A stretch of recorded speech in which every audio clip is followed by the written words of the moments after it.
Sir ఇప్పుడు ఏదైతే ఉస్మానియా దాంట్లో మీకు వెళ్ళిన తర్వాత వాళ్ళు ట్రీట్మెంట్ అయ్యింది.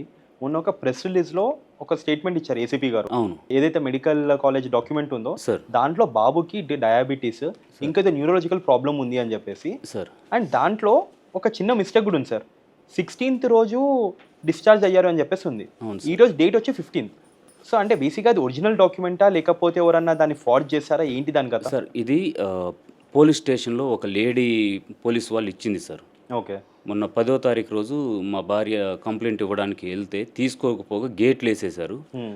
అట్లా తర్వాత ఎంఆర్‌పీఎస్ అతను ఒక రామ్ ప్రసాద్ అని వచ్చారు మాతో పాటు. ఆయన పెద్దగా గొడవ చేసి బాబుని లోపలికి కూడా నిలబడే పొజిషన్ లేదు. ఆయన లోపలికి కూడా వెళ్ళనివ్వలే. ఆయనే వాళ్ళందరూ నెట్టుకొని పోయి లోపలికెళ్ళి చైర్ తీసుకొచ్చి గేట్ ముందే కూర్చోబెట్టారు. ఓకే. అప్పుడు ఈవిడ తీసుకొచ్చి ఇది ఉస్మానియా హాస్పిటల్ మీడియాకు చూపించారండి. ఇది ఉస్మానియా హాస్పిటల్లో ఇచ్చారు. డాక్టర్ సంతకం పెట్టారు. ఈ బాబుకి నరాల జబ్బు ఉందని ఇక్కడ మెన్షన్ చేశారు.